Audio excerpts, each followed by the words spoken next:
Hello friends, एक बार फिर आपको बहुत बहुत स्वागत है आपकी अपनी यूट्यूब चैनल डीएलएड वाला में। और दोस्तों आज आपको पता ही होगा, आज है 27 अक्टूबर और यूपी डीएलएड फर्स्ट सेमेस्टर का सेकंड पेपर आज कंप्लीट हो चुका है, जो कि द्वितीय प्रश्न पत्र रहता है आपका। ये 50 अंक का होता है।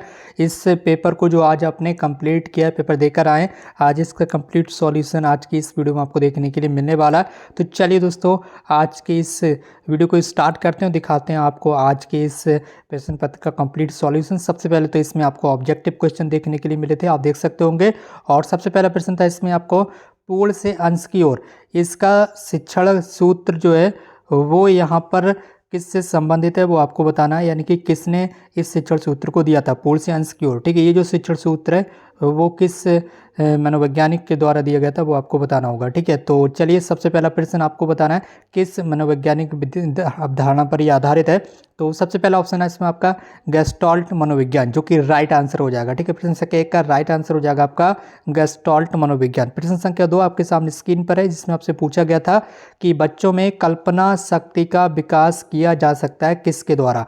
तो आप बताएंगे कि बच्चों में जो कल्पना शक्ति है वो कहानी के द्वारा इसका विकास किया जा सकता है। प्रश्न संख्या 2 का राइट आंसर आपको लगाना था ऑप्शन बी। प्रश्न संख्या 3 था शिक्षण का सामान्य सिद्धांत निम्नलिखित में से नहीं है। कौन सा नहीं है, तो आपको बताना था कि परिणाम का जो सिद्धांत है ये नहीं होता है। इसके अलावा क्रियाशीलता का सिद्धांत होता है, रुचि का सिद्धांत होता है और नियोजन, ये सारे सिद्धांत आपके होते हैं। इसके साथ ही आपका था प्रश्न संख्या 4, जिसमें आपसे पूछा गया था, और इसमें क्या पूछा गया था ध्यान दीजिएगा, बिकमिंग बेटर टीचर ए माइक्रो टीचिंग अप्रोच निम्न में से किसकी पुस्तक है। ये जो पुस्तक है इसके राइटर कौन है यहाँ पर आपको बताना था। तो इस पुस्तक के जो राइटर हैं, जो पुस्तक है वो किसकी है, डॉक्टर बी के पासी। डॉक्टर बी के पासी, ठीक है, ये किसकी पुस्तक है, डॉक्टर बी के पासी की। अगला प्रश्न था आपका विज्ञान किट में कितनी वस्तुओं को शामिल किया गया है। ठीक है, विज्ञान किट में कितनी वस्तुओं को शामिल किया गया, तो आपको बताना था 110 वस्तुओं को इसमें शामिल कर लिया गया। अगला प्रश्न था आपका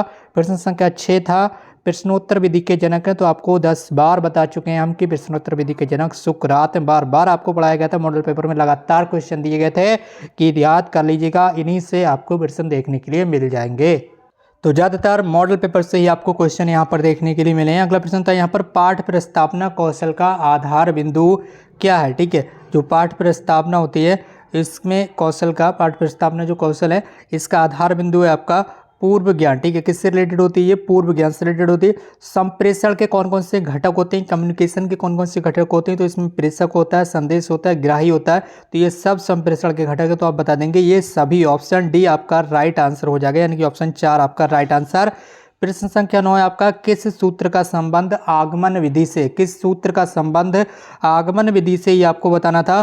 तो आपको बताना था कि किस सूत्र का संबंध आगमन विधि से, तो जो विशिष्ट से सामान्य की ओर सूत्र जो है आपका शिक्षण सूत्र, विशिष्ट से सामान्य की ओर इसका जो संबंध है वो आगमन विधि से है। अगला प्रश्न आपका प्रश्न संख्या 10 क्या पूछा जा रहा है, सहयोग की भावना का विकास संभव है।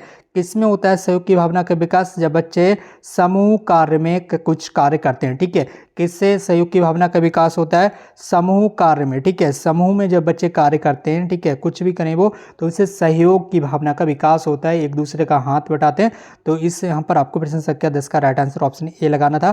प्रश्न संख्या था आपका 11 उपचारात्मक शिक्षण का प्रमुख कार्य क्या। उपचारात्मक शिक्षण का प्रमुख कार्य आपको बताना था।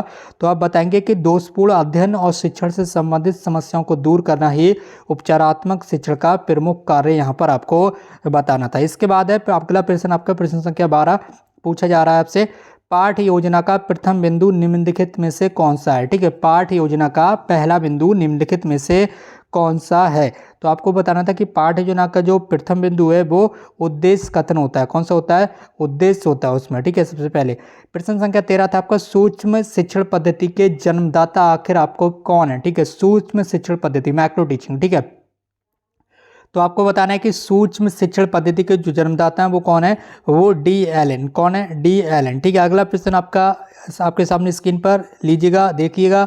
ठीक है, प्रश्न संख्या 14 व्याख्यान विधि में प्राय छात्रों के क्या बनने की संभावना रहती है। जब वक्ता व्याख्यान देता है तो ऐसी विधि से जब बच्चे पढ़ते हैं तो ऐसी विधि में बच्चों के निष्क्रिय बनने की यहाँ पर संभावना रहती है। ठीक है, बच्चे इनएक्टिव हो जाते हैं, वहाँ पर केवल सुनते हैं श्रोता को, वक्ता को, उससे बच्चे क्या होते हैं, इनएक्टिव होते हैं। ठीक है, यानी कि निष्क्रिय होते हैं।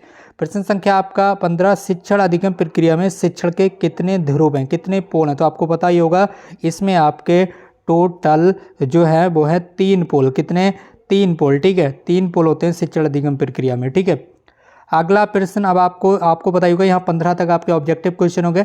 इसके बाद जो अति लघु उत्तरीय प्रश्न है ये भी हम आपको अभी सॉल्व कराने जा रहे हैं। ठीक है, उससे पहले देख लीजिए ये आपके लघु उत्तरीय प्रश्न थे, इन्हें भी एक बार देख लीजिएगा। ठीक है, जितने भी यहाँ पर भाई बहन बाद में इस वीडियो को देख रहे हैं तो वो भी देख लीजिएगा, ये आपके लघु उत्तरीय प्रश्न है। और जो अति लघु उत्तरीय प्रश्न है वो भी एक बार देख लीजिएगा। ठीक है, यही क्वेश्चन अब आगे हम आपको सॉल्व कराना है। इसी बात पर कर दीजिए इस वीडियो को ज़्यादा से ज़्यादा शेयर और कर लीजिए इस चैनल को सब्सक्राइब। लगातार यहाँ पर आपको जो आपके क्वेश्चन पेपर है उनका सॉल्यूशन लगातार मिलता रहेगा। तो चलिए आगे बढ़ते हैं।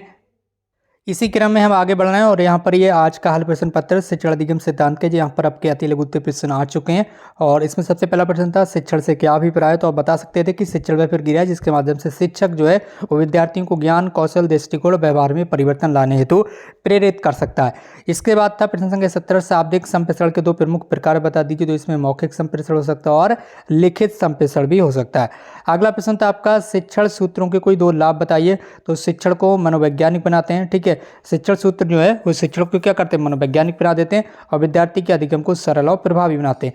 इसके बाद है प्रश्न संख्या 19, निदानात्मक परीक्षण को परिभाषित कीजिए। ये वह परीक्षण है जिससे विद्यार्थी के अधिगम संबंधी कठिनाइयों या कमजोरियों का पता लगाया जाता है। इसके बाद आपका प्रश्न संख्या 20, ज्ञात से अज्ञात, ये जो शिक्षण सूत्र है ये किस तथ्य पर आधारित है? तो आप बताएंगे ये बाल मनोविज्ञान पर आधारित है, जिसमें बच्चे को उसी ज्ञान से जोड़कर नया ज्ञान दिया जाता है जिसे वह पहले से जानता है। ठीक है, अगला प्रश्न आपके सामने स्क्रीन पर ध्यान दीजिएगा। प्रश्न संख्या 21, शिक्षण में रुचि के सिद्धांत को स्पष्ट कर दीजिए। यह सिद्धांत कहता है कि यदि विद्यार्थी की रुचि को ध्यान में रखकर शिक्षण कार्य किया जाए तो अधिगम अधिक प्रभावशाली हो जाता है।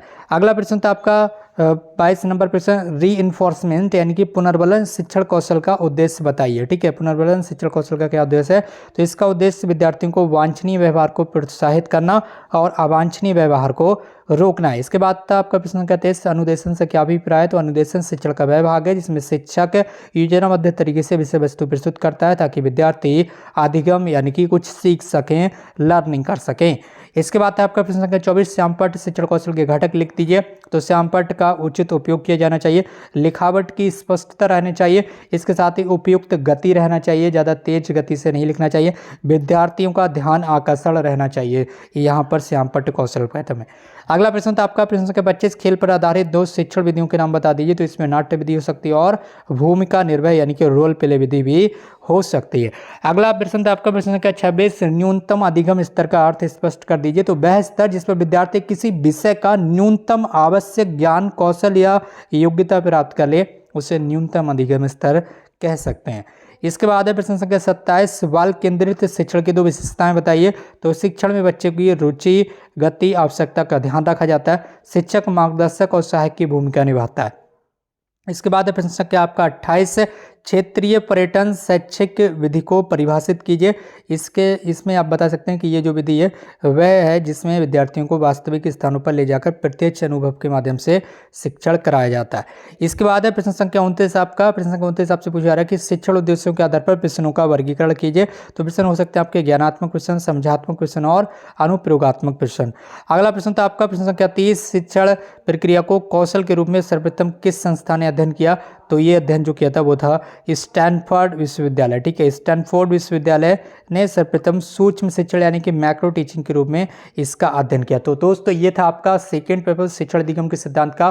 कल आपके जैसे ही अगला प्रश्न आपको प्रश्न पत्र आपका कंप्लीट होगा उसका भी कंप्लीट सॉल्यूशन आपको देखने के लिए मिलेगा इसी चैनल पर। इसलिए कर लीजिए इस चैनल को सब्सक्राइब और कीजिए इस वीडियो को ज़्यादा से ज़्यादा शेयर, बने रहिएगा हमारे साथ। तब तक के लिए हमें आगे दीजिए। Thank you so much for connecting with